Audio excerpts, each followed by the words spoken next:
Welcome everybody who made it today.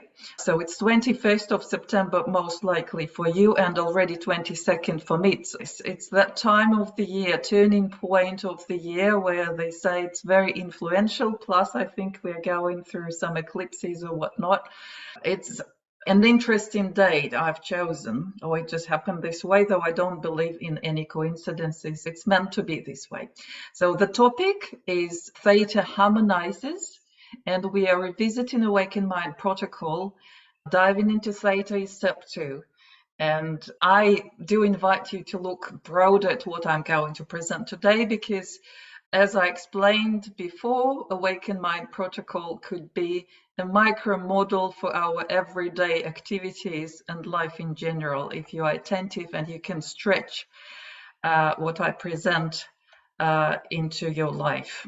Just in case, if there will be those who see me for the first time, my name is Oxana Bondarchuk, and I'm living in Australia right now.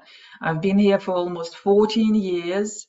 I'm certified Awakened Mind practitioner and trainer. I'm Institute for the Awakened Mind online events moderator. I also have a background in psychology as a teacher of psychology.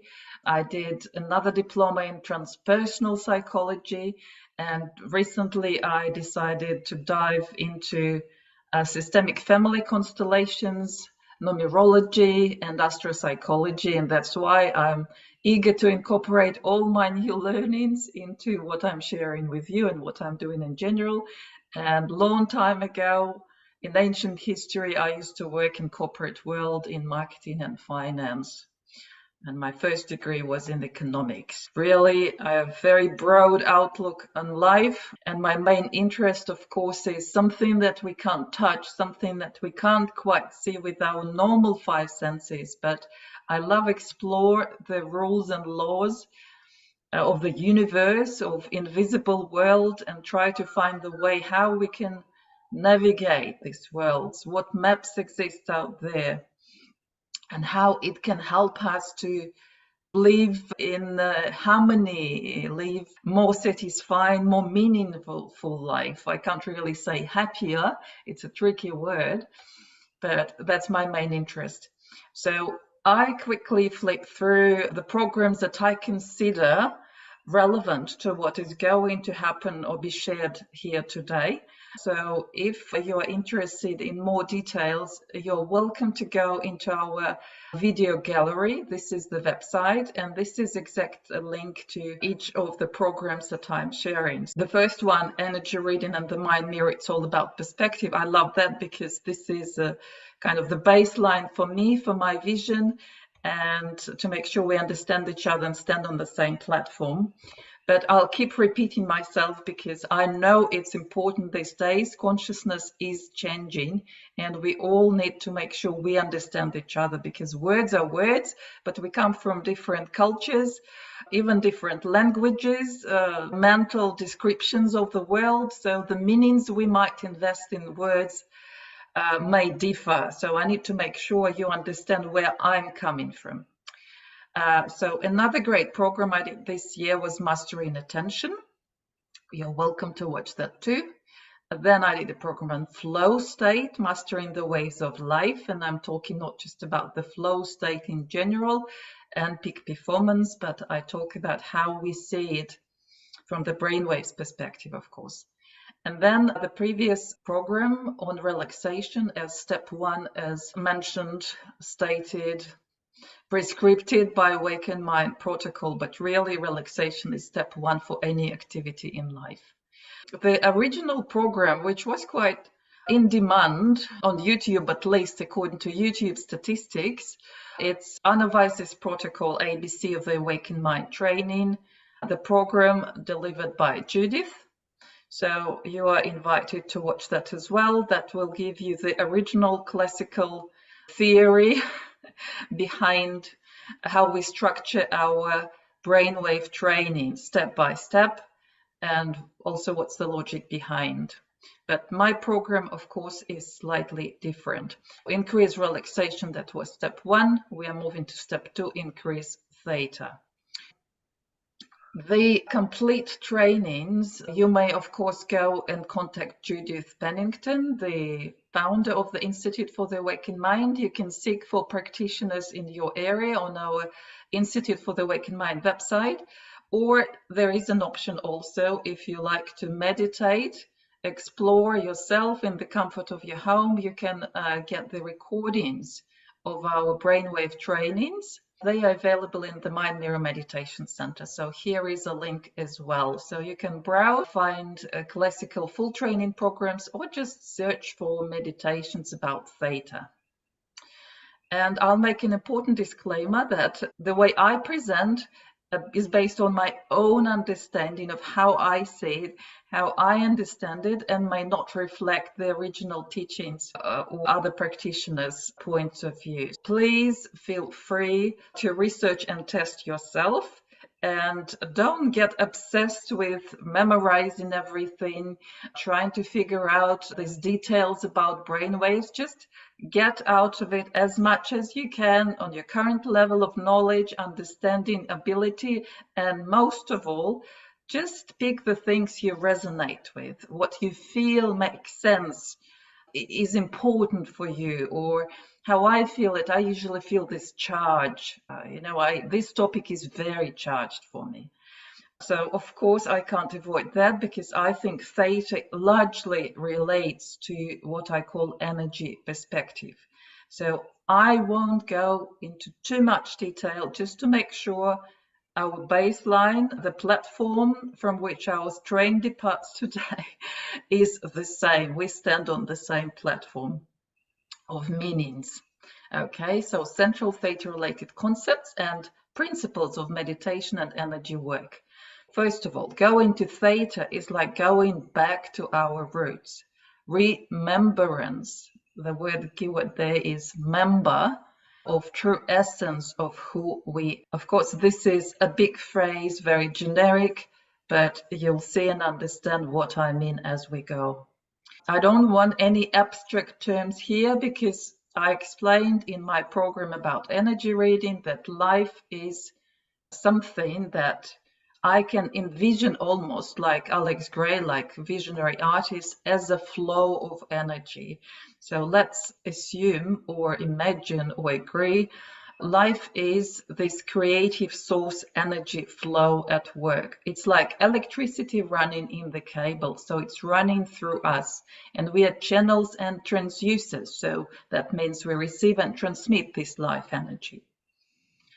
And the more you allow to be transmitted and the less distortions you make, the more alive and the more full and exciting your life is. So love is inseparable basically from life. For example, in systemic family constellations, they will call it life-love flow, or the trauma would be called interrupted life-love flow. So love I see as magnetic force emanated by the electrical light flow, because when electricity runs, automatically magnetic field will come up, will be generated. And this magnetic field, we all know the word magnet. So it attracts, it binds, it connects everything. It holds basically the world, creates new worlds of life, and it's inseparable effect or side feature of flow of life, if you like. Life and love come together in your heart, and as your life ends with the last beat of your heart, and this is the most powerful energy center, like the one, like umbilical cord connecting us to the universe. You live when you love, and this is true. Think of someone you truly love. Does it bring energy in, makes you feel more empowered? I bet it does. And then another concept, but again, I'm inviting you to visualize it, make it more specific rather than abstract. Truth, or another word for it could be integrity. So it's awareness of being able to see the direction of the energy flow of life from bigger perspective, or alignment with the higher order of things. So we may have lots of, you see these eyes in the main picture by a visionary artist, or you can see a little picture of the multifaceted glass with lots of facets. Our little truths, what we see, what we understand, are like one of these eyes or one of the facets of the glass that we are able to see from our perspective. But the reality is that truth is something which is inside. And our goal is to be open and to look at as many dimensions or aspects as possible, look at the core so we get closer to the center of it. Then creation, it's because very often Theta comes with requests for creativity. Where is my creative spark? And it also lives in the Theta frequency. So creation is a natural quality of expression of life energy flow, which with love wants to bind things, magnify, try more and more iterations, experiences, forms, and thus grows its own perspective and evolves. Basically, this is another good visual representation that what we create is more like what we channel. That would be more accurate explanation of creativity and creation in general. Imaginations, here we come no longer, here, this is not the concept, this is the tools that we use when we want to work on our mind, develop our consciousness. So imagination, it's just the mode of operation that helps us to grasp the intangible world or simply work on the energy level. And remember, we're not just imagine, because imagine refers to vision, but we more sensualize. To be precise, we apply all our senses. Imagination is more like sensualization. And attention is like magic wand, a vector which directs the flow of our life energy, pointing at what we would like to create and amplify. If we're not very conscious, it will still point at something which is important for us. And we'll have to deal with it, right? We'll have to make it conscious and deal with it. These are the magic basic tools. And how we do it through meditation or meditative exercises. And this is not a certain ritual or practice like it's only when I sing mantras, it's only when I'm sitting still in silence, it's only when I'm listening to some guided audio meditation, some words. No, meditation, the essence of it for me is about a subtle tuning. And besides tuning, it's tuning to connect and restore our connection with the life energy flow and shift our perspective to the bigger one and manifest and create. I hope that was a good reminder for you to understand where I'm coming from.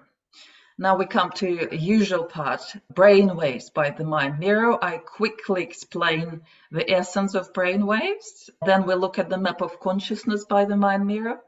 I give you a quick review, summary of previous programs, especially the one related to step 1. And then we'll see how we dive from beta to theta, what theta actually means. So here we come. First of all, let's agree that brainwaves, they would represent human energy field as registered by the brain and measured in frequency.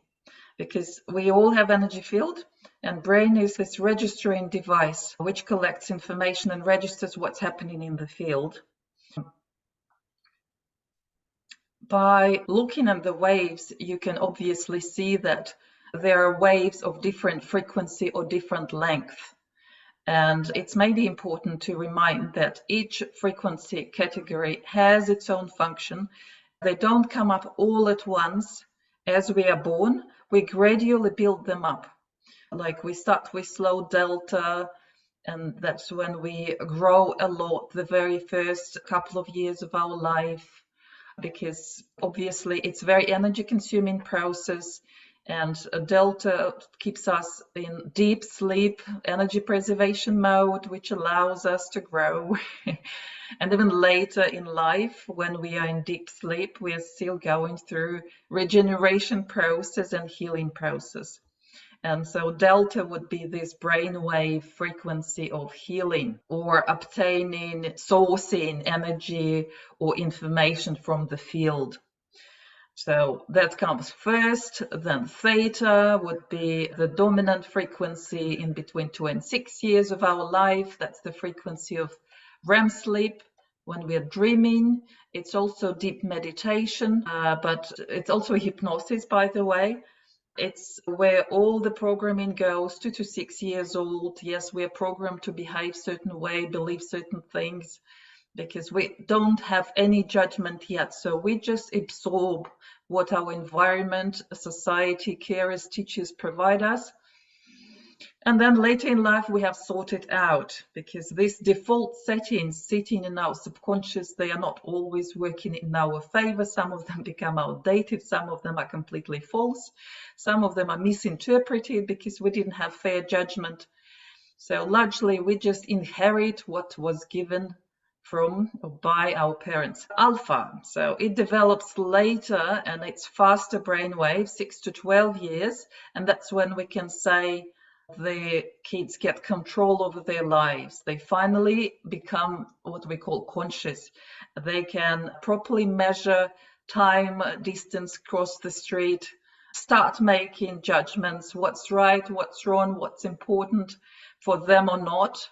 And then eventually we get to beta, which is complete abstract thinking, logical reasoning, analytical thinking, come to the age when we can make decisions, make plans, when we can drive our behavior in desired direction. So it's basically hold the vector for our behavior and actions in physical world. That's when our brain matures. So 12 years old, that's when it comes. So that was the development, basically regular traditional development of a human. And then with time, if we keep going, sometimes we develop gamma, which is higher frequency than beta, which is heightened perception, peak focus. I call it booster. Lots of long-term meditators, Zen monks, also healers, mediums, psychics, they may show gamma when they are involved in the main process that requires this extra resources, extra sensitivity. So this is quick story. This is how we see brainwaves with the mind mirror for those who never seen it. So you see all brainwaves as a dance. So obviously this would be adult brainwaves because we'll see all categories. We'll see left and right hemisphere. Frequencies are shown vertically and slower frequencies in the bottom, high at top. And what else I can say? You can see that in this particular case, with closed eyes, alpha in the norm normally should be dominant, and that's what we see. The beauty of the mind mirror is that you no longer see waves, because waves would be much harder to interpret. But in clinical world, you still look at the waves and you attach more electrodes than we do with the mind mirror. But for our purposes, mind mirror does a great job. So you attach only 5 electrodes and you see it as bars that can be easily read. So delta in purple, theta in blue, alpha in green, and beta in yellow and orange. Gamma will sit on top of beta if we see it. Clearly understood, red. And we developed a map of consciousness where we associated each category with the level of consciousness. So I described, let's start how I described it, delta, unconscious mind. So we start with speed 1, so to say. Theta, subconscious mind, or also associated with the heart, speed number 2. Alpha body, bridge, because alpha stands for third speed and our 5 senses, our body sensations. And then beta, conscious mind, is speed number 4. And here is a picture of the iceberg, metaphorically explaining that what we know, what we are aware of, and what we identify ourselves with usually is available to us through beta frequencies. So it's conscious mind, which sits above the line of consciousness. The line itself is represented by our body, so body would be a borderline or connecting line or the bridge between conscious and subconscious mind. And obviously, as you can see, the iceberg bottom is much bigger and it's hidden from us, and that's where subconscious and unconscious sits. And important thing here is to mention that beta, fastest brainwaves of conscious mind, they are information brainwaves, so they consume lots of energy, and energy itself comes from lower levels or slower frequencies, slower waves. So here I quickly summarize the main messages or theses from previous programs. So our brain gradually speeds up as we grow, and development means envelopment. So we don't cancel the previous levels, we add them up. So it's like in computer game. So here you may imagine it like a pyramid, kids pyramid, level 1, delta, theta, alpha, like this rings, beta on top, and that's regular development. And then the story goes that if we want to grow and awakening, we actually go backwards in a way. We have to learn to slow down and navigate all frequencies without falling asleep, but having still access to them. Faster frequencies of the conscious thinking mind carry information, beta, gamma, and run on slower frequencies. Combination of frequencies, especially dominant ones, define your state. And as we were talking in the flow program, happiness is a state of mind and can be mastered independently from external conditions. Attention, which is very interesting, I think, especially ADHD, so attention deficit is measured as a ratio of beta and theta. So I came up with the opposite suggestion: why not look at healthy attention as a healthy ratio between beta and theta? And as I just named, beta is conscious, theta subconscious. So it will be ratio between beta, conscious, subconscious mind. Faster, slower brain waves. When we have too much of fast brain waves, we are talking about the ratio, the mind would be too tight. And that's the most common case in the modern world. Just very rigid thinking, very tight thinking, and no creativity, basically. Theta, too much theta and not enough beta would mean you live like in a dream world and you can't hold things together, and what I called goal-oriented behavior, holding the vector for your life to flow, might become difficult because there is just not enough this glue and concentration and focus to hold it together. But we'll look at it once again, hopefully next time when I want to talk about polishing beta and work thoroughly through all kinds of beta issues, problems, aspects, however you can call it. And Awaken Mind Protocol, so our brainwave training with the mind mirror or without, it doesn't really matter because it's just a set of exercises to help you logically progress towards more optimal, balanced or harmonious state. The goal is to find your way back, to learn to navigate these levels, like I quickly mentioned what they stand for. Some of them, like theta and delta, they're associated with sleep when we see dreams and deep sleep. And oh my God, how we can stay awake when we are in the sleep. But that's part of the journey and part of the challenge. When we go back there, it's restoring the wholeness, maximizing your full capacity. It's waking up, right? So that's why it's awaken training. It is waking up. So step one that we looked at last time, once again, I'll repeat, the dominant brainwaves define the state you are in. So here is depicted the most common ordinary state where we live in everyday life, eyes open, fully awake. Beta is dominant. You see these orange bars on top. Fast brainwaves are dominant. So we are basically conscious, awake, to some extent maybe aware of our bodies, but many of us do not anymore these days because we are caught up by screens, so we are trapped in our heads more than anywhere else. So let's see what happens when we relax.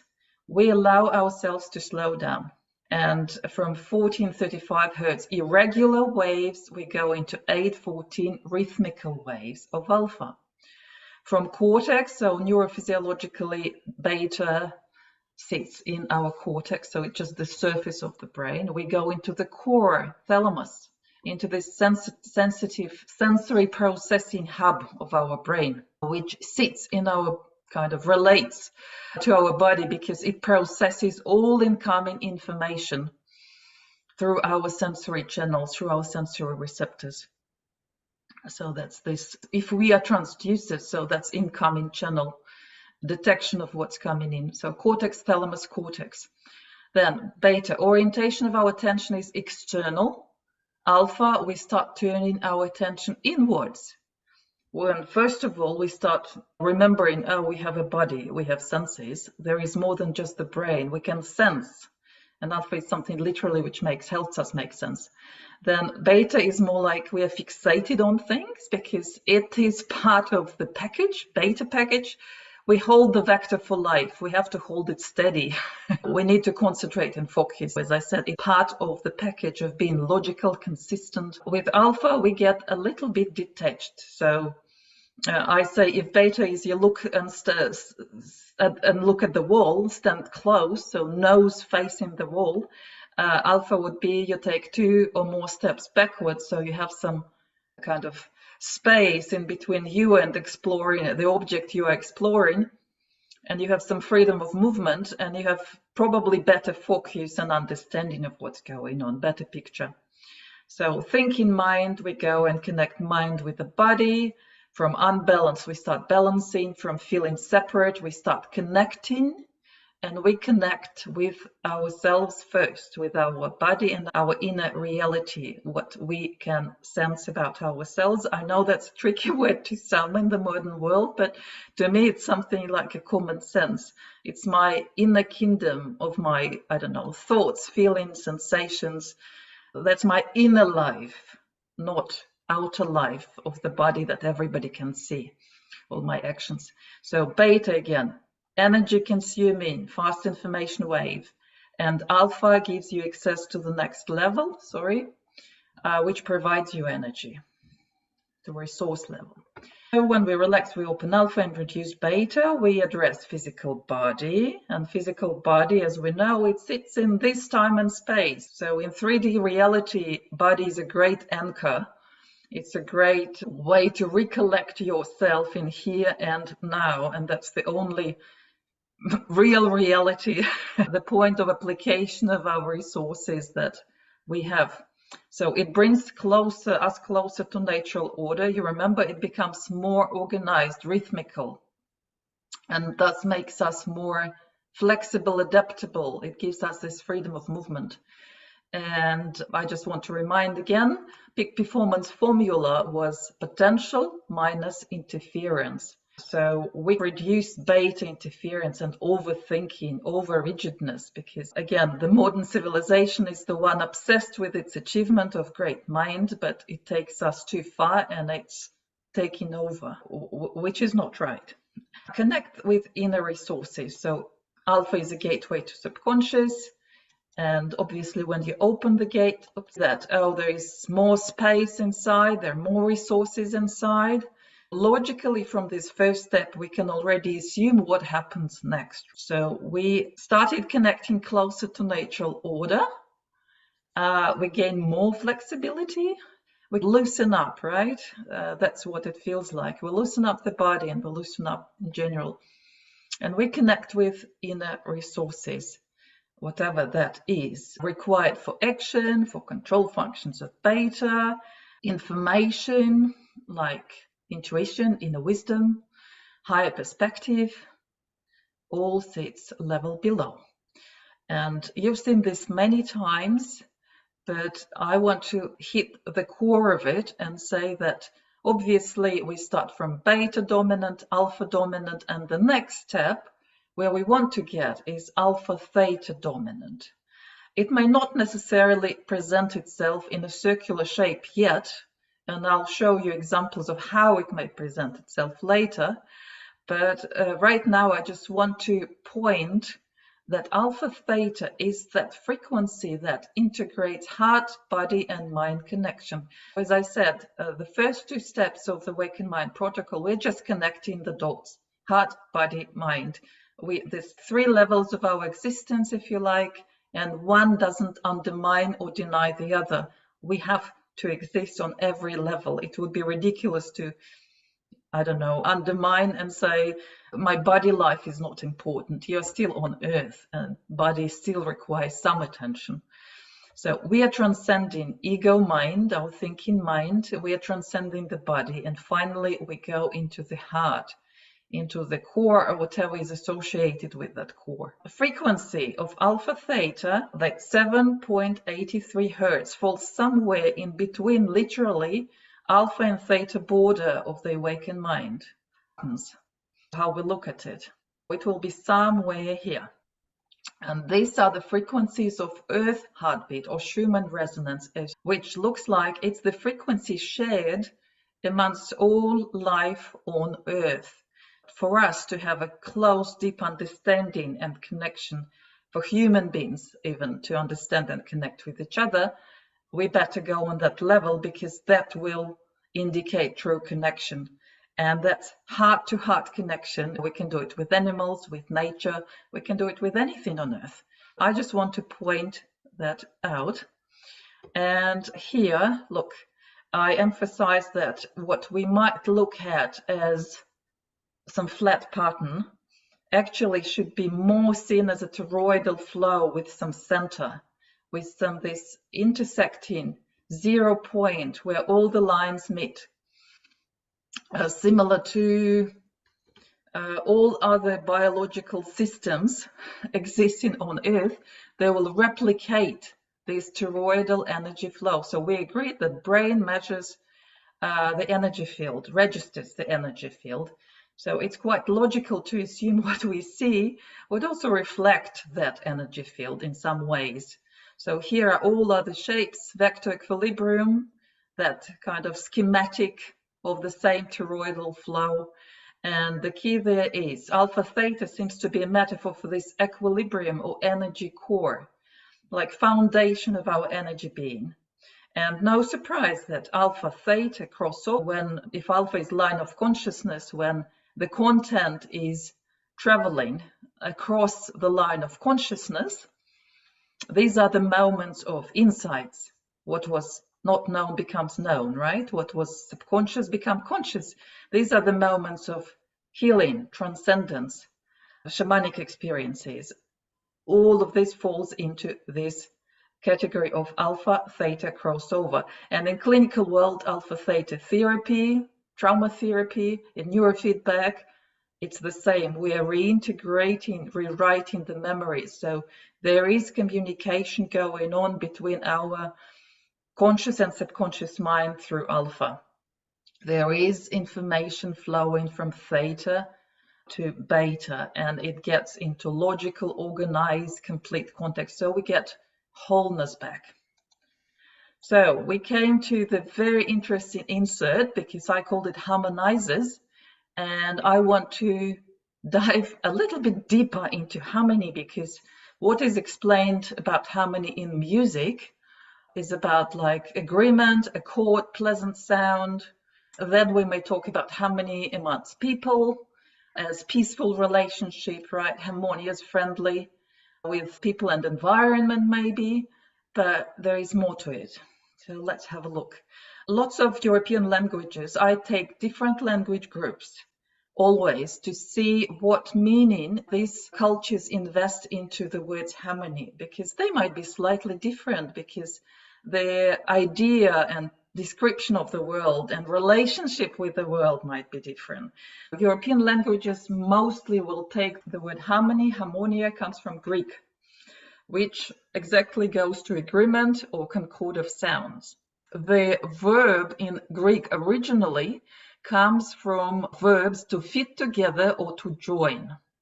So this reflects the idea of different elements coming together to create a pleasing whole.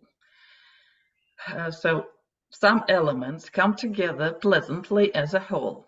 Okay, so most of European languages will repeat that. Other languages add more to it, like compatibility, like connection, arrangement, and even more better organization or coherence, for example, conformity, symphony. I really loved, how to say, interpretations of harmony in Hindu, Chinese, and Japanese and Asian languages, because they would be different to European ones. It will have the meaning to hold, to support. The word harmony comes from those words. And it signifies the principles that uphold the universe, including moral and ethical duties, laws, and natural order. So here we stretch it to oneness, to unity, to symmetry, to consensus, to cooperation with this high order. In Chinese, it goes into balance, peace, harmonious coexistence of different elements, and coexistence of, as I said, people, nature, or universe. So it does goes further to the whole universe. A similar story is in Japanese, and just to save time, I'll go to the summary. Definition or derived from the language wisdom would be that harmony, and thus harmonizers, would be referring to cosmic order or universal order or natural laws. This can be described in different words, but it means the same, that main principles that order the creation, and then coordination, cooperation with this higher cosmic order. So that means also that we have access, or we get closer to the truth, we gain integrity. So I even reinterpret or reformulate it from the point of view of harmonizers. So harmonizers will be the one bringing back, restoring the cosmic order, encouraging cooperation, or setting into place really cooperation, coordination, agreement with this cosmic order, bringing back integrity, opening the truth. Peace and stillness would come logically with harmony. It also includes union or oneness and wholeness. So harmonizers would help us to restore wholeness and feel more whole. And by the way, healing in Russian language comes from the word whole, or restoring wholeness. And then in and out balance, which kind of correlates or talks to stillness as well. That central point. So balanced, peaceful, pleasant cooperation of different elements in accord with higher order. And then I came across this beautiful abstract, which I think will hit the point and explain it on the level I cannot explain. Beautifully presented. It's one of the 7th laws of the universe. I would like to share this video with you and invite you to listen carefully. I'll share all the links. You could watch it again later if you need. It's absolutely beautifully explains the world we exist in, this wholeness and polarity and center, and where harmony is to be found. So here it comes. In concluding our consideration of the principle of polarity, I ask you to study carefully the following words, written by one who has knowledge of the great subject of balance, the art of which consists in finding the center between the two extremes and thus maintaining a poise and balance which is undisturbed by any mental or emotional storm. Poise is power. Poise results from balance. Balance is secured by adjusting and maintaining the center between the poles of the pairs of opposites. By balanced poise, the master neutralizes polarity and rhythm by resolving them into unity. In the heart of the storm is peace. In the center of life, there is poise and power. Seek it ever, O neophyte, for in it thou shalt find thyself. The foregoing sentences compose the substance of an ancient arcane aphorism in which is contained the seed thought generated in the centuries of thought and experience of the arcane teachers. Do not pass it by because of its simplicity. Poised balance is the aim and goal of the arcane initiates. It is the secret of mastery. There is always a center of everything, but the center exists only because of the existence of the circumference. there is always a point or poise between the poles of every pair of opposites. But that point exists only because the extremes exist. And in the central point is always found the power of the whole event or thing. In the center of gravity of the Earth, one would be able to remain in a position of perfect poise, unsupported except by the concentrated gravity of the whole Earth. So nicely poised that a mere effort of the will would exert sufficient energy to propel him in any desired direction. The power of the opposites is concentrated at the central point. There all power is to be found, and there only. The axiom, action and reaction are equal, indicates a central point in which lies the true lever which will move the whole. At the center, one is able to use action and reaction without being subject to either. The initiate strives to attain a state of equilibrium and absolute poise. He yearns to master the art of traversing the razor edge of life, balancing himself perfectly, like the trained mental athlete that he is, by means of the balancing pole of the opposites which he has firmly grasped. Pitting the opposites one against the other, balancing law by law, the master traverses the slender tightrope thread that separates the world of desire from the world of will. O neophyte, in the center of life shalt thou indeed find poise and power. In the heart of the storm shalt thou find peace. In the center of the cosmos shalt thou find thyself. He who finds the center of himself finds the center of the cosmos, for at the last they are one. The student, when confronted with questions and problems in which a choice is difficult by reason of the strong activity of both extremes of polarization, of both of the pair of opposites, is advised to seek out the center between the two opposing poles, and to stand firmly there, feeling assured that there and there only is the place of peace, poise, and power. In the one word balance, there is to be found the secret of many or most of the perplexing questions of life. Seek ever poise and balance, and you will have power and peace. Okay, I hope you enjoyed this little fragment, because it explains quite a lot, and again with examples and exercises that we're going to do next, I hope it will sink even better. So Theta, let's have a special focus on Theta, since this is the subject of today's program.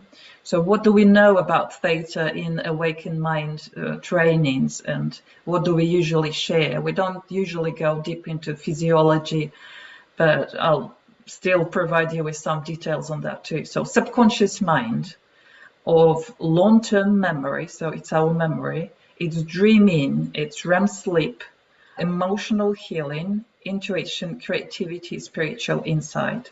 Theta is the repository of one's essential being, called self, psyche, or soul. That's just brief description we normally would see or receive. And in ordinary state, where Theta is it's actually bottleneck, here in blue, it's more like a ship, abandoned, never visited, but it may contain lots of gold, so it's worth going there and embracing all the gold, taking it on board into everyday life. So gaining the success rights to your default settings and programming, and rewrite them to better adapt to your life, make yourself more flexible. Then it can look like a library which is abandoned, again messed, in disorder. Realistically, it's a great storage space where we can find anything, or through which we can gain access to anything, because through alpha we get access to theta, and through theta we get access to delta, which will be the field, basically the universal field and everything that is. But we need to go through this frequency range first. So a bit more detail on theta from science and neurophysiological perspective. So general information was quite interesting for me, because actually theta was discovered during math calculations, not just sleep. So when you go through mental effort where you need extra resources, obviously beta will I don't know, consult or source something from Theta, asking for help. So that's a common thing as well. Wave. In terms of wave, it appears in short bursts only, few seconds with longer varied interburst interval enhanced by task load. For example, say math calculations. Location, so it's frontal midline theta. It's the only theta found in healthy adult. There are quite a few parts of the brain involved. I guess it's no point naming them all.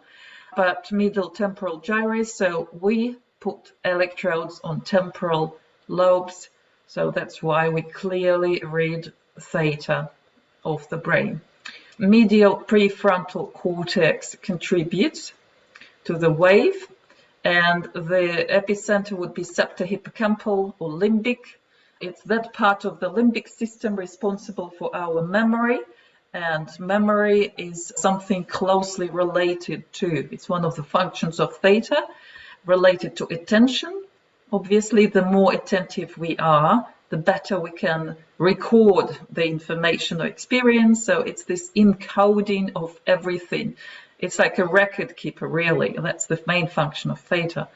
Executive task performance, learning, spatial exploration and navigation. So we add, how to say, maps of the world, external world, be it with our favorite saved GPS routes, these default settings and behavior models from our ancestors, or maybe it's our internal, external. So it's both. It's the record keeper, maps keeper. Emotion, discrimination, motivation, behavior, saliency and impulsivity also related to theta, because values, they sit on the same level. It's part of the programming package that we usually inherit and develop over lifetime. What's charged for us? So I call it still the charge. That's how I feel it. We try to avoid things we don't like, and we are drawn to the things we like. It's simple as that, and that charges us. But it doesn't come out of nowhere. It's pre-recorded. It's like a memory cloud from ourselves, and after family constellations, I can say from our ancestors as well. It's all recorded as a cloud that we have access to, and that cloud travels with us from incarnation to incarnation, if you believe in that. Let's look at impact of frequency. So deep theta, increase in the level of catecholamine, stimulation of memory. A little bit more deeper insight into what functions theta is involved into. Deep theta allows you to improve the quality of sleep, either minutes before bedtime or minutes before waking up. Theta, memorizing information, vocabulary, accompanied suggestions aimed at modifying behaviors. It's like this main construct or main maps on which all association kind of trains will travel in our brain. Meditation, improving health and intuition. 4 to 7 hertz frequency. And yes, we know deep meditation would be theta meditation. It might have less visions, maybe less even sensualizations, but it would come with the sense of knowing, deep sense of knowing. And that's the communication from your inner wisdom or higher self, however you want to look at it, or intuition. It's all the same to me. Theta for sub-threshold programming. Theta alpha improves understanding with active listening. Theta alpha, deep relaxation and stress relief. Theta alpha for practicing self-hypnosis and creative visualization. And so we are speeding up, as you can see, in terms of frequencies. Theta alpha, getting rid of migraines and PTSD. So I covered the main functions of theta, and theta alpha, or I just said alpha theta before, I named it the core, our energy core, which kind of is the foundation of our energy being and helps us to stay solid, balanced in the center, and allows for healing to happen. So if you want to know more about this neurophysiology, you're welcome to watch this previous program that I made. There was a series of programs. First one reintroducing actually the main parts of our brain, anatomy, basic neurophysiology. It's all very basic, starting from scratch, really, from zero, if you feel like digging into that. Flow of consciousness. I decided to take it on a separate slide to remind you that neocortex, cortex, it's just the surface of the brain. When we go slow down through the body into alpha theta, we go into the core, into the limbic system. So it's literally we physiologically, physically take more space, or communication happens. There's more communication traveling through the brain. And I repeat this slide that I shared. Beta versus theta. Beta, fast conscious mind. Theta, this slow subconscious mind, or even dreamland frequency. I'll read a couple of citations from Einstein and Tesla. So first one from Einstein. We are slowed down, sound and light waves, a walking bundle of frequencies tuned into the cosmos. We are souls dressed up in sacred biological garments, and our bodies are the instruments through which our souls play their music. Beautiful explanation and reminder. My brain is only a receiver. In the universe, there is a core from which we obtain knowledge, strength, and inspiration. I have not penetrated into the secrets of this core, but I know that it exists. And as we learned from this short video abstract that I shared, this core exists inside of us. So connecting with our core, we connect with the wisdom of the whole universe. I summarized it from beta to theta, from conscious mind to subconscious mind, this dive, in the following way. Beta conscious mind, this is the fast frequency of physical survival, of goal-oriented behavior, and everything that it involves. Stress, incoherence, preoccupation with survival, basic survival instinct, so lots of fear of death there, because it's limited by time and space, right? So it's about matter, particle, it's linear, and it's what we know. Our conscious mind is actually programmed by the past. So all it knows is its own past experience. Or sometimes it just picks on past experience recorded in theta from the ancestors as well. So it's limited by form, by our identity, what we know, what we think about ourselves, our lifestyle, our environment.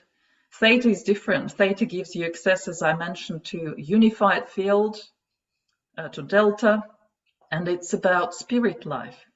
It's more balanced, it's grounded, it's coherent. It's not about survival. It's not survival mode, definitely fear driven. It's more like love driven, heart driven, creation mode. It's no longer about matter. It's energy wave. That's why energy perspective fits perfectly with today's topic. It's no longer linear. It becomes timeless, quantum, or eternal, where everything can be accessed at once, or changed at once, or healed at once. Programmed by the future from the present moment.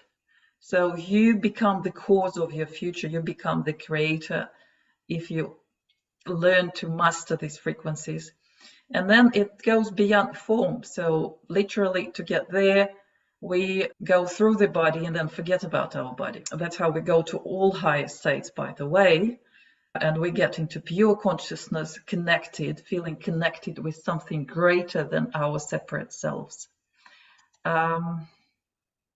So here comes the first exercise, because I promise there will be exercises today. You may do it with eyes open or eyes closed. That makes no difference. My only request to you is feel comfortable and just try to follow my words. They're not just the words, I'm trying to show the way. Think of what is sacred in your life. Usually, these are the issues related to life and love, and those issues make us vulnerable, make us feel vulnerable. And the possible way out, or kind of consequences, could be as soon as we start thinking about something that we are vulnerable about, we may sink in this vulnerability, which is hard, and usually we do the opposite. We run away from it by any means. So if we manage to face and embrace our vulnerability with humility, empathy, and compassion, we will hit the core of what it means being human. We'll restore the balance, restore the wholeness and integrity. There are some tips here, because the first imprint of love and acceptance comes from our mother usually, or the first carer. And as I know, that's a painful subject for probably, I don't know, over 99% of population. If this level failed, I suggest you to look broader. So if there is no reference, good reference for you on that level, or got good role model on how to love and accept yourself, I suggest apply the rules we would use in ordinary work life. So take level higher like you would do, for example, in your office. Go to the boss. Connect with the archetypal mother.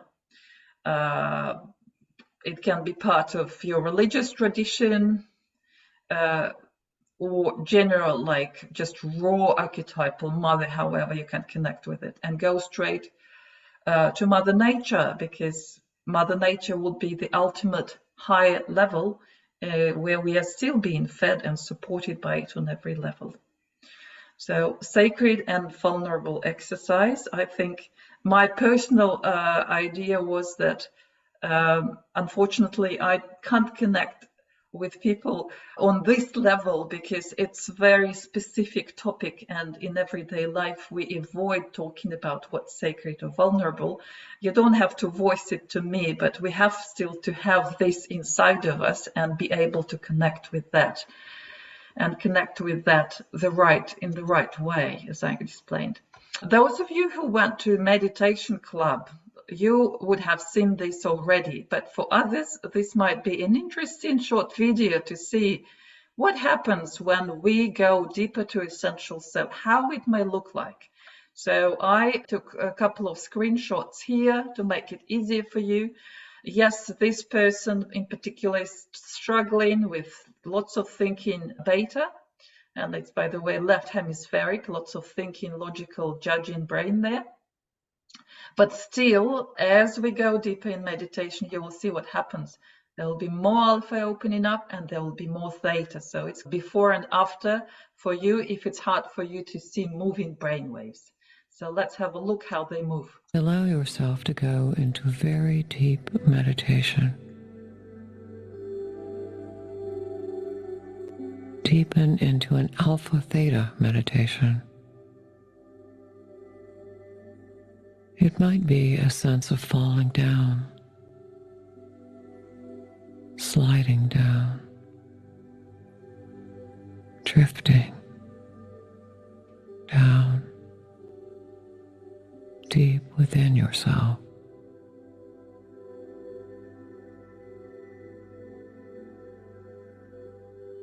Begin to withdraw deeply, profoundly into yourself,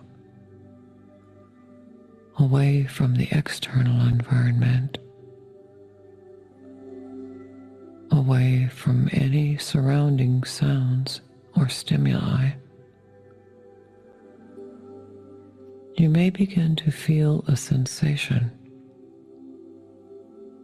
almost as if the very boundaries of your body are becoming hazy, vague.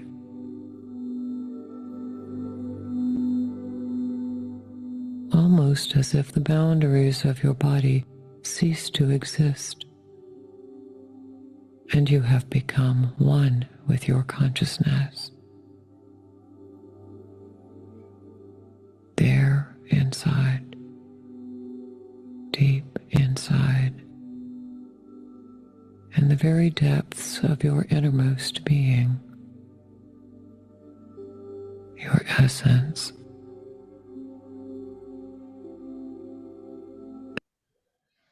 I hope you enjoyed these dancing brainwaves. Yes, and this is the struggle.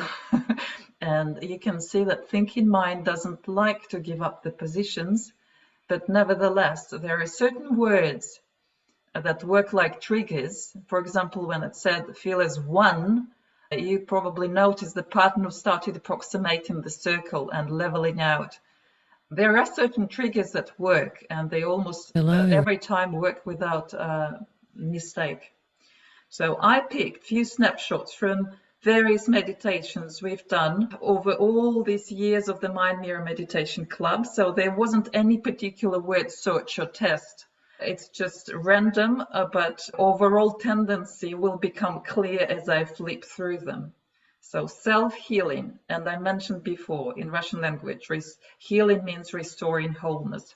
And that means in terms of brainwaves, our shape becomes more whole, more circular, right? With least bottlenecks and nicely aligned.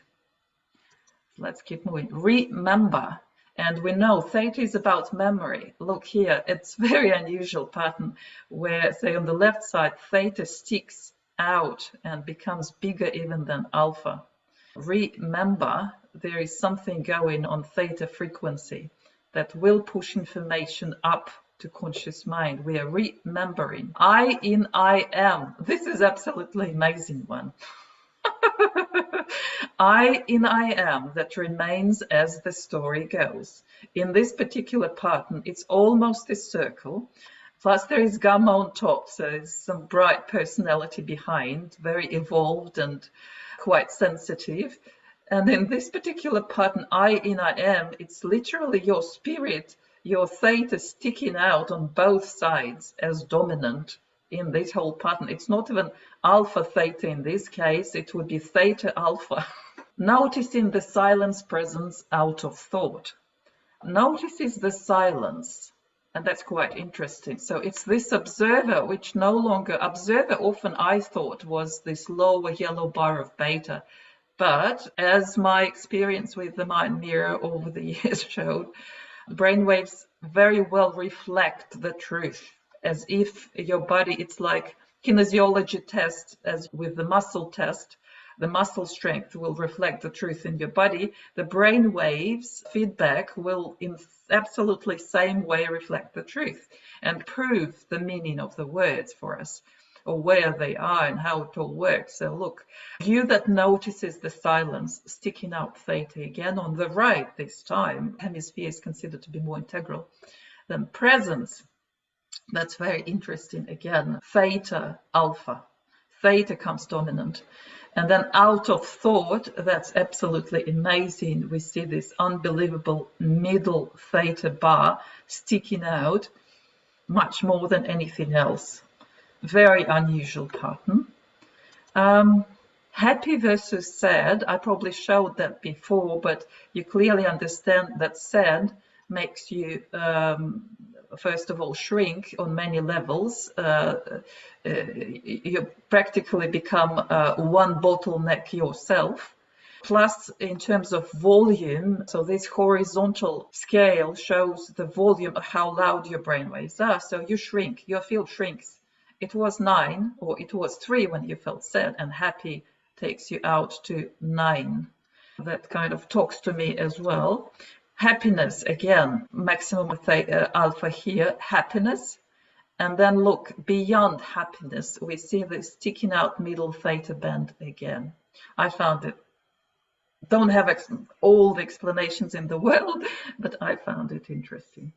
So if happiness is something more to the body and earthly level, beyond happiness, it's pure spirit. Flow from highest intention. Stay with the flow of your highest intention. So that would be, again, the flow through Theta. Place of wholeness and divinity. Wholeness, again, circular. The circle would represent the whole, the perfect shape, the ideal. Divine fits with it. It's the ideal. It's the best. It's, again, close to circular shape. Freedom, a place of freedom. Much more Theta than in ordinary pattern, for sure. A place that knows no bounds, no limits, except those you choose to impose. And look what happens. Beta comes out. Limits you choose to impose. That's another metaphor for beta and Theta would be beta would be the rider, Theta would be the horse. So beta would govern and restrain and direct all the wild force contained, all the power contained in Theta.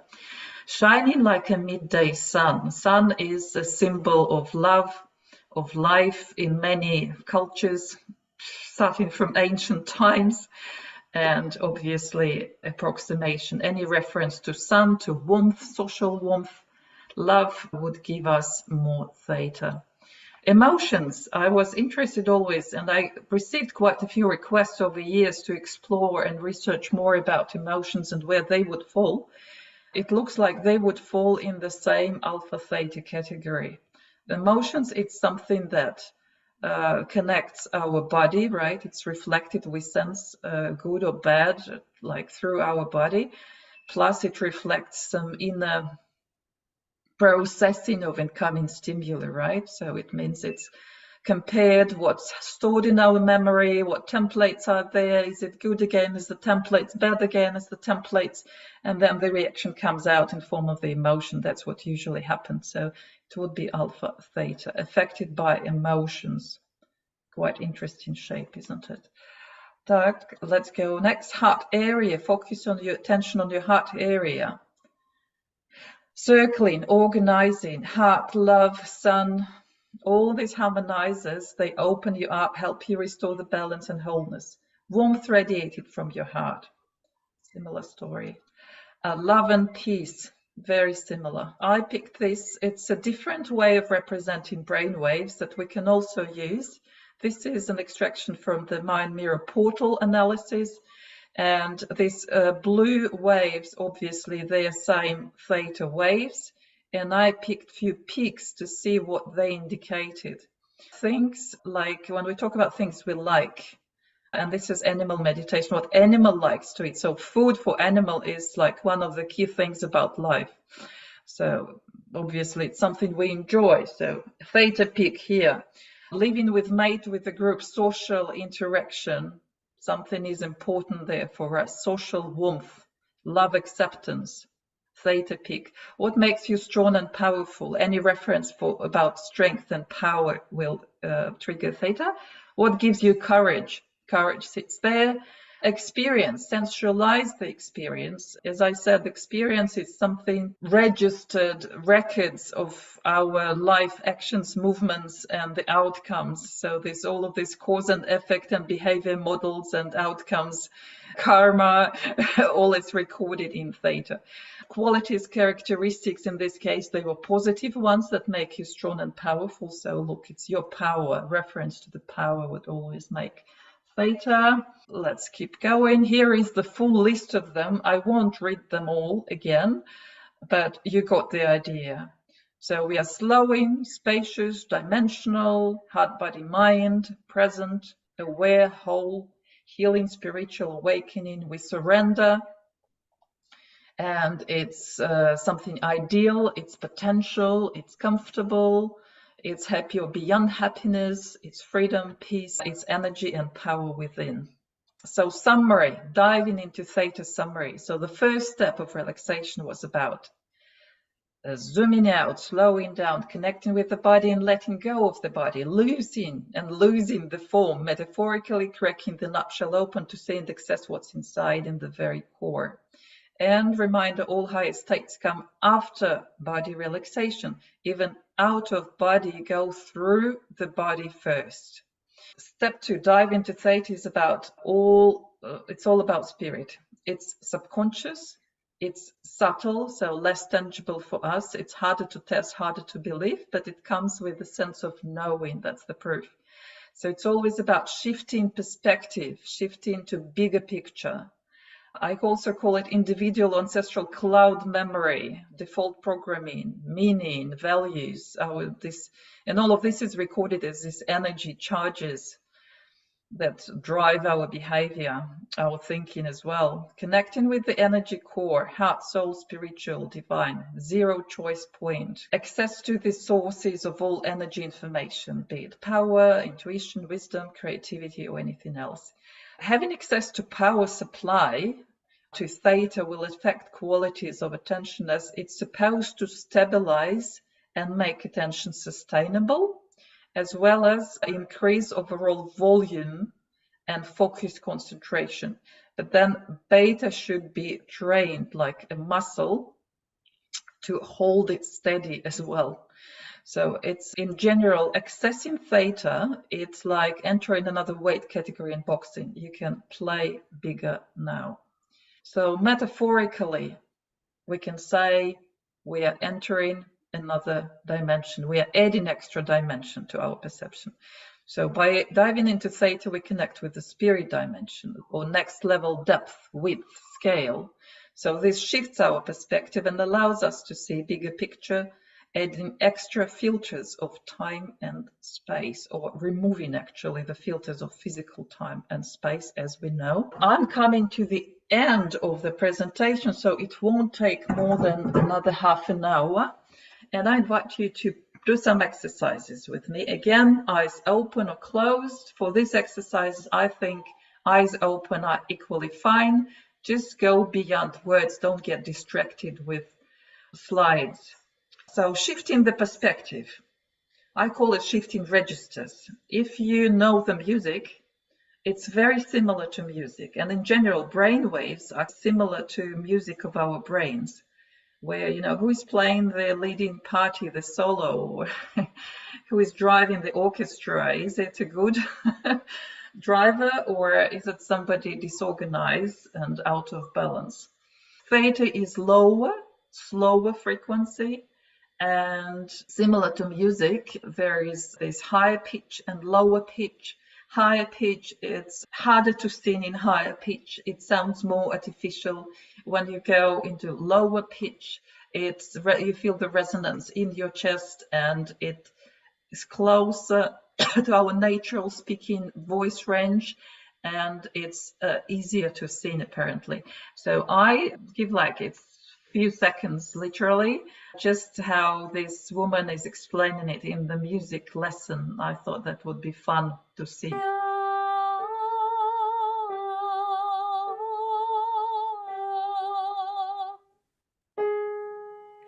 Chest voice, head voice, chest voice, head voice, chest voice. And everyday thinking makes our mind or our thinking quite shallow, fast and jumpy. Do you know your register switch buttons? So here are some suggestions, and you may try it on yourself and think of what does the same to you. So my suggestion is add the filter of time-space, because the world of beta conscious mind, physical form, is limited in time and space. So space, in Theta meditations, we use the movement and space distance prepositions. So go around, over, under, up, and down. So that helps our mind to step back from the wall and creates this distance and freedom, set better focus. So time. I know this very well myself, being worried about bad mistakes at school, and who cares about it right now? 40 years later, I wouldn't care less. So anxious or worried, look at the importance of your issue with the 10, 20, 30 filter of time, and even more perspective of eternity. It probably will turn into nothing. Existential, philosophical and religious teachings, studying laws of nature or universal order, astrology, numerology, they allow instant zoom out to the next level and often help you to see these cause and effect patterns. We might call them karmic patterns if you like, interconnectedness, and they add better understanding, bigger picture and freedom for you to move and respond differently. Because if you can move, if you have this freedom of choice, you can make other choices and transform your behavior. And by the way, any mantic techniques, which anything related to fortune telling, it can be I Ching, it can be even tarot reading, anything you like, are based also on projections of your subconscious. You may think this is a scam, but realistically, if you do it for yourself, it may help you to take a better look at what you already know deep inside. It's just our filters, perception filters, they work in a way that they'll select what's important and what resonates, and they filter out. You start sensing with time what's not important and what doesn't resonate, but they'll hold on to something which does resonate, and that's exactly what you already know inside. So you may experiment a little bit on that. Second metaphor, balance, alignment, centeredness. All of this, I couldn't find one word because it implies we're not only at dimension, at these polarities and spaciousness, we align with all the systems, and this alignment helps us balance. So we discover our energy core and gravity center, this neutral zero point of truth, choice, creation that allows for stability and sustainability. And here it's just showing you this toy, which very well, gravity center, whatever happens, it goes back. It never falls. So that's similar to what happens to us if we know where the gravity center is, if we have this mechanism inside. And if you are ready, there will be a couple of more serious meditations before we finish. Can I get some feedback if there is anybody on the other end still with me, and if you are prepared to do it? I need to hear a couple of voices.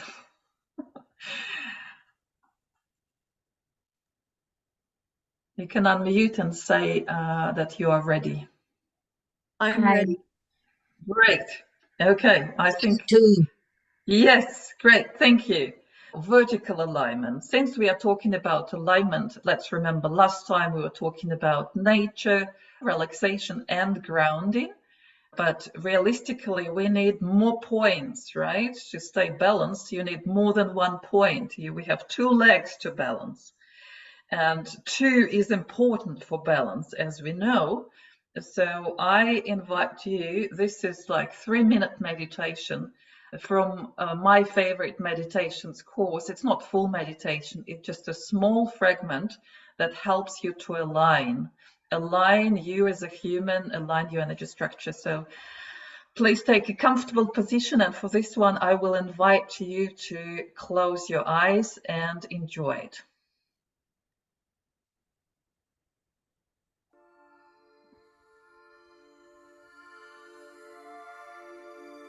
Bring your awareness inside now, into your being. Listen to your breath and slow it down.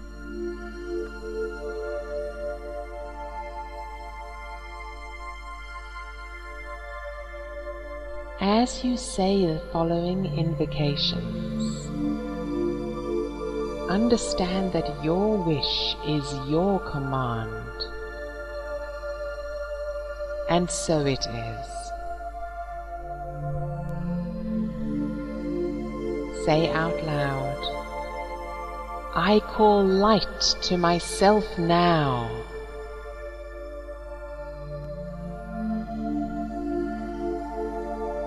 A column of bright white light pours down through your aura and your body, instantly raising your vibration. Watch the light flowing down from an infinite source above you, through your energy, straight down into the earth below, through the body of Gaia and into the core crystal.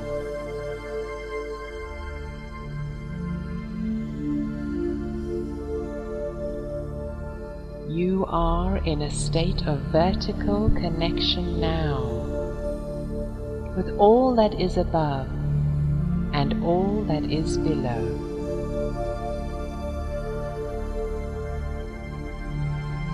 Tune into your aura now, the egg shape of energy on all sides of you, to the front, the back, the left and the right, above and below your body.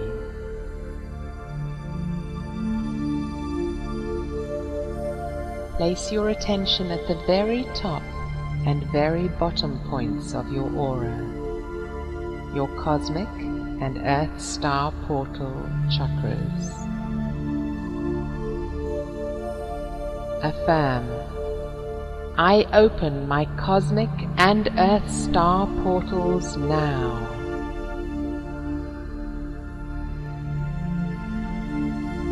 As the portal chakra at the top of your aura opens, a more concentrated light starts to flow from the heart of the galaxy through your crown chakra and through the center of your body. Watch it move through your root chakra and through the chakra at the bottom of your aura, which is now open in preparation for grounding.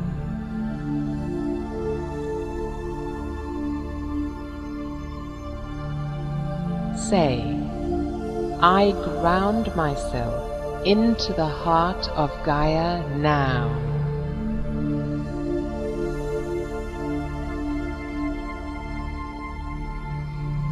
And send a cord of light from the second chakra in your belly straight down through the root chakra and into the core crystal of Mother Earth. The iron crystals in your blood go into resonance with the beautiful magnetic iron core crystal. And you experience yourself as one with the Great Mother.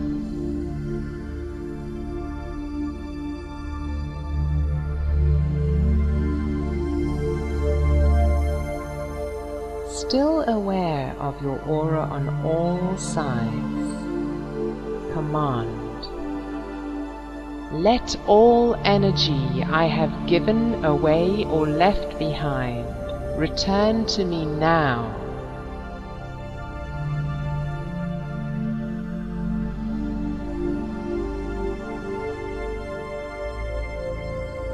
Feel your energy returning into your energy field and body, perhaps into certain chakras or from a certain direction.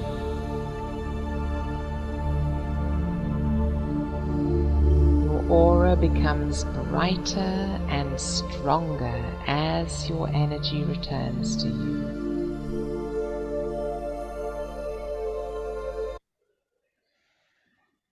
Sorry for interrupting such a beautiful journey. I can share the full meditation with you. It's available for free online. So the next one you can do with still eyes closed. It's a simple one, that's horizontal alignment. So close your eyes if you opened it and imagine on your inner screen the planet Earth. And look at it as if you could have a view from a cosmic space station. And make a mental note of what you pay attention to, where your focus goes, and now you may open your eyes and I'll ask you a question, and not necessarily you should answer, because most of people were focusing on land. For whatever reason, our mind picks ready shapes and forms to focus on. So we focus on this contour of the continents for some reason, on the continents, on land, which is surprising because most of the Earth's surface is actually water. And I found this a good metaphor because that's what's happened to us. In our life, we look and focus on separate objects. That's just the way we are trained. This is usually more left brain function, left hemisphere function, to analyze and split and see what's separate. But for horizontal alignment, we want to activate right hemisphere. So the suggestion is focus on what's in between. So in case of Earth, that would be focus on the water, focus on the oceans that connects all continents. Or focus, I did a drawing class, so right hemispheric drawing would assume you stop judging yourself. That's left hemisphere. You would look at what you're trying to draw, say, I don't know if it's nature, just focus on the play of light. and play of light makes it one even texture plane that you are taking in. So it helps you to connect. And one more, a very simple exercise that may help you to connect horizontally on a human-to-human level. It's connected to love. And as you learned, love starts like any religion. God is love. Love is everywhere. Love is the main healing instrument. So however you look at it, it's everywhere. So I suggest we focus on how we understand or how humans actually express love, because it's also quite flat and often misinterpreted. So I loved this approach of 7 languages, because we are all different, and to amplify love in our lives, it would be nice to see what's in common.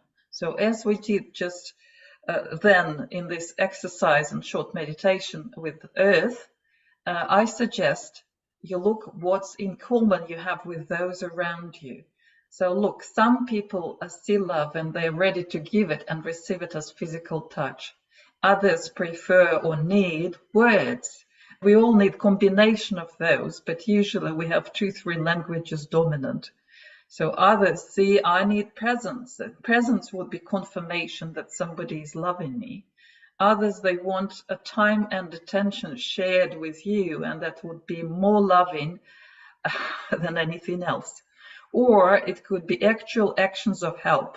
These are no words, maybe not much physical touch, not many flowers and fancy presents, but when you actually need help, financial help, some service, or any other expression of care, you will be provided and cared for. Then just sharing out of generosity, out of pure intention, out of abundance. So that's another language. And these days, especially, I think it might be underappreciated and not very popular. And then understanding and acceptance. This doesn't require any words. It doesn't require much attention. It's something when we know that we are accepted and understood without words. It's something that clicks inside of you when you know that you are seen as you are. It's very healing. That's an interesting exercise to ponder and spend time to consider and understand what we may be lacking. It's just our request or our favorite language, but there's nothing wrong in knowing and learning other languages and recognizing when the world provides us with simply love, same love, just in another language. It helps us connect and amplifies it. And then this is another beautiful, this is the last serious mini meditation. That's how I called it. I'll start with, you may start with eyes open and then I'll explain, or you may close your eyes straight away and let your just brain focus on my words and where they point, where I'm leading you and where I'm coming from. So years of subjugation and manipulation, the power of money over power of spirit led us to lose the healthy level of balance in how we relate to ourselves, how we relate with the world, and how we relate with each other. If the level, the building level that builders use to make sure that the walls are straight, that the wall is straight, that all the angles are correct. So you can metaphorically see that level in when it's leveled, it's like you are all right and the world is all right and everybody else is all right. But the truth is very often we fall out, we lose this balance. At least I do, I still do. So we might fall into misery of feeling small and insignificant, which is easy to imagine being brought up in a Soviet country. Or you may be blown into the pride and overimportance and feelings of superiority, feeling superior for whatever reason you make up. So really, we forgot the optimal level, and the optimal level is dignity. This exercise, very short one, is aimed to reconnect you with the lost power and dignity by traveling along time, along the river of life through time, to far, or to be precise, very first ancestors. So if you really think of it, you may close your eyes now. Our very first ancestors were probably gods. So the place where we can find lost dignity is our ancestors. According to magic tradition, we descend from the gods. So that means, like with mother and father and all other ancestors in our DNA, if we dive deep into ourselves through the twists and turns of often painful and disempowering human history, we will find the dignity and the power of the gods. So I'm inviting you to focus on your body. Let your mind imagine, however you can imagine it, going into your cells, deep into the very DNA and the clouds, that cloud of memory that it holds. I usually feel it like falling down, going down and even deeper down, down time, down history, in your cells that know this history, that hold this history. And then at some stage, at some level, it feels like I hit the ground. I landed, and it feels very solid, and it feels very empowering. And definitely I can feel there my dignity. I don't have to prove anything to anyone. It's just there.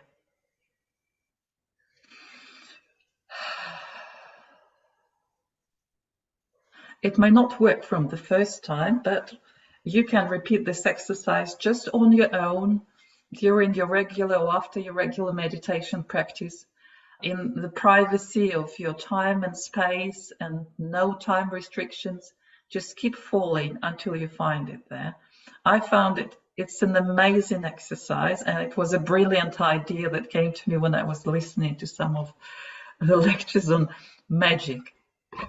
So please welcome back. There is the last metaphor for today, power. All of these metaphors, of course, they're interrelated, interconnected, just different assets realistically of the same thing. I just want to highlight different aspects. So let's think about it this way. Human energy structure is actually quite similar to a battery. Both poles should be there for power to run, right? Battery minus Earth plus cosmos. So there we go. We have a battery and the power is running, and that means the electrical current can let the lamp burn. So the lamp is burning. We are living a life. We are creating something. Yes, metaphorically, this is our life flow and creation. And activated polarities make this flow more powerful and independent, by which I mean less prone to addictions. And where this came from, I can tell you, there are quite a few sources of information and my personal experience with the energy healer, because I realized that my connection with the earth, despite of all meditations, wasn't quite working well until someone who obviously can operate and see more than me on this level opened the chakras in the middle of my soles, and I felt this solid earth power and support. And it's like without this, you would feel you live most of your life compromised. And if one of your poles is compromised, clearly you will turn to lean on someone and be addicted. So let's look at it here. Last time, you remember, we were looking at the moon, talking about relaxation and looking for the best ways to relax. So how it's related, let me explain. First, birth defines your ability to trust, relax, adapt, survive. And this is your moon. And with moon comes your inherited survival programs from your ancestors. These behavior models that once helped them to survive, or the price they had to pay to survive, and thus there will be negative charge, and you'll try to avoid these situations or behaviors by any means, because that would be too scary. And the thing is that first years of our life, pregnancy till 3 years old and even a little bit more, we live in the energy field of our mother, which means we are energetically dependent on her. Later, the second birth from this psychoastrology school that I'm sharing with you now happens around 3 to 10 years. These are just bursts, so to say, and they define our ability to express our unique self, feel value, energy, and confidence. And it comes with separation from mother and noticing another energy.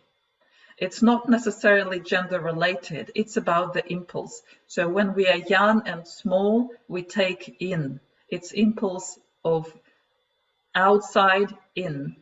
It can be called feminine, but let's avoid any gender references here. It's just about the direction of this impulse, inside out, you take in. And then with the father or any other male figure, that the carrier of that cosmic energy, by many Vedic tradition, for example, will consider a man be the main carrier, the dominant carrier for spirit energy. It has another impulse. It's inside out. It's about this desire. It's about expression. It's about creativity or creation, your uniqueness, certain ability to assert yourself. And I'm talking about nice way to express yourself in this world. Here we come to our psychoastrology test, and that will be activating this other pole, activating cosmic energy, spirit energy, the sun in your natal chart. Again, you receive Dad's love, and his example of how to want and achieve. So it's about desire, expression, and following your desire, having the right to express your desire. It comes, as I said, in bursts from 3 to 10 years, where you, in the normal world, I'm not saying this is common to everyone, we pick the story, pick the path or model from either father or some male in our life. It could be teacher, it could be neighbor, it could be grandfather, somebody who really enjoys, shows how you can live life and enjoy yourself, right? And express yourself. It's again about this impulse, creative impulse from inside out. And this implies that in your desire, you don't rely on external conditions. You forget about living in accordance with pleasing somebody, not bend on other people's opinions. So it is required to access energy so as to never get tired. You need this energy to never get tired, love yourself, and gain total self-confidence in order to avoid sacrificial situations. Value yourself so that you are loved and valued by others. Let me see who is here today. Last time I provided a special file with explanations of where your sun sits, so the house where your sun is and the sign of zodiac where your sun is will define this creative spark. So let me explain it in my own words. There is one thing that no matter what will open you up and make you feel the flavor of life. Let's put it this way. For example, my thing is play. Being creative. So there are, as usually, aspects of facets of this thing. So play, creativity. If I'm invited for a play, it's always yes. And it's always big joy. It's always coming with inspiration. So here we can see what's inspiring you. I can give you the link. It's free online service. So give me your details so others can see what I'm doing and repeat it for themselves. So it was April 28th. Right. 1949. 2:10 p.m. Yeah, 1949. St. Louis, Missouri. 2:10 p.m. Yep, that's it. And then, can you spell it? SAINT Louis. So it's St. Louis. Okay, Louis. Missouri. In Missouri. So look, here comes a little report. I scroll down, so here you can check St. Louis. United States. This is the date. This is all correct. So Sun sits in Taurus, correct? And Right. then Sun sits in the 9th house. So after this, I am going back into my presentation and I click this link, Your Energy Spark, Spirit Spark Activation. I highly invite you to look through this document, which is a translation from the Russian book, which explains these energies of sun and the moon, mothers and fathers, or this basic plus minus or impulse we take in. And as most of you probably are mothers, when the child has enough milk, he will just drop off and go do his things, sleep, play, and be independent. And that's absolutely true with everything else. It's a great example. As soon as we get enough of this love and acceptance and nurture, this creative spark awakens in us, right? We start seeing Father, we start seeing in classical old-fashioned world, Father would go out and work, right? Do something extra in outside world. So this inside out, externalized activity. So we learn through the Father's eyes to love ourselves, appreciate our uniqueness, and enjoy life and pursue desires no matter what, even if the family doesn't like it. Even if it goes against something, it's that spark that you will do no matter what, even you're not paid for it. It's just the joy of it, pure joy. It's creative spark. It's pure creation. And then in this file, you'll see deficit of sun activity. So you'll see the signs, like when we haven't separated from the mother. We still live by the moon. We still seek comfort, and it's all about me, and we didn't get to the next stage properly.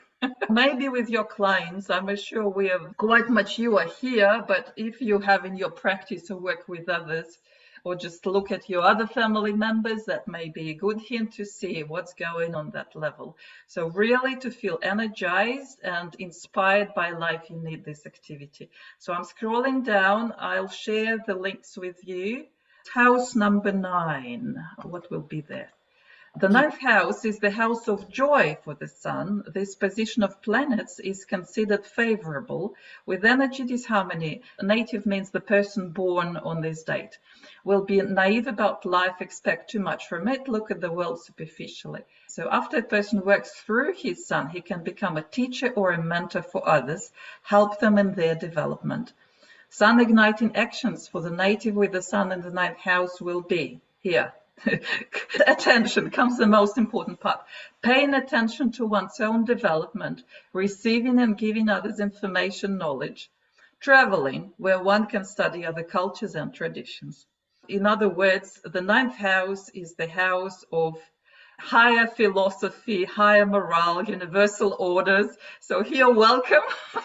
Yes. Welcome on board. Quite a few actually, when I was looking through, quite a few of you have 9th house there where your sun shines, because that's exactly why you like what I'm sharing, because my moon sits in the 9th house. So it's my nature, and I simply relax doing and sharing these things about high philosophy and universal principles. My moon is in the 9th house also. So Sun, moon, Venus, Mars, everybody's there. So you must be an expert who will basically hold the light for everybody and shine this light and show, hey, these are the vectors, the right values for you to go. This is how the world is created. And you love all the subjects that I'm talking about here. That's where we have things in common. And the thing is that obviously it will be modified slightly by aspects, and don't be confused. Even aspects that can be considered negative, they eventually can become your talents, and they may make it you can turn it into positive, or positive can become stale and turn it into negative. That's why whatever these lines that you see in between planets, if you want to enhance your interpretation, you can look there.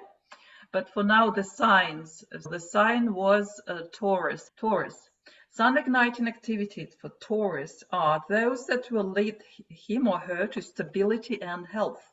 For them are important leisurely, collecting valuables, growing flowers, living a life of pleasure, accumulating material wealth in spite of those who claim that it will have a bad effect on spiritual development. I don't think that would be a problem with you because, as they say, with years, the house will dominate over the Yes. sign. So as we grow older, the house will take over, probably early in years, that's fine. It most likely was the main focus on material wealth, but then it goes away, it just fades and you can't help it. So that was it for analysis. I don't want to take simply more time because you can have a whole separate program on that. So that's why I give it to you as a home task. And the last thing I'll do, I'll share the very last slide of my presentation, the original one.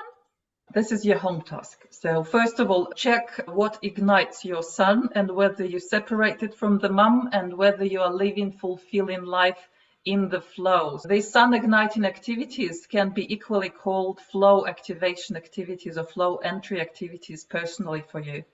So read it as a recommendation to bring more of these activities into your life so you have more energy, more inspiration, and live more satisfying life.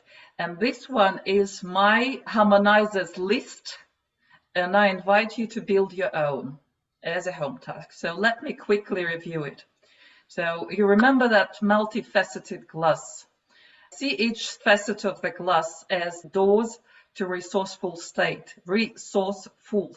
So we go back to the source and resource what we need from there, okay? So these doors could be life and love, the question to ask, what makes you feel alive and amplifies love in your life? Seriously, it's a great exercise. Go in before bed, review your day, and not just the major things. Oh, I received inheritance from my uncle, $2 million, great, hooray. No, even like a stranger smiling during the day could be a great thing that put some spark in you. I don't know, your child playing or anything could be it, like nice weather and sun shining in the sky. So review every point where you had this maximum contact with life that filled you up, that inspired you, and collect these moments. If you put special focus on that, believe me, it's the first remedy from depression to amplify love and life in your life. Sorry for repetition. So review your day-to-day activities with a focus to make it more conscious and exactly what is inspiring, what is charging you. Spirit, seek spiritual knowledge, meditate, create your own rituals, or simply remember about the power of spirit in your everyday duties to yourself, world, and others. Communion with others, cultivate dignity, acceptance of yourself and others. Seek a support group, or at least one person who can accept you and see you fully is a whole game changer. Also seek and tune into those people who are in tune with their truth, which implies universal truth too, and aligned more than you. Engage into a group or communal activities that will help you to feel this wholeness on that level. Communion with nature.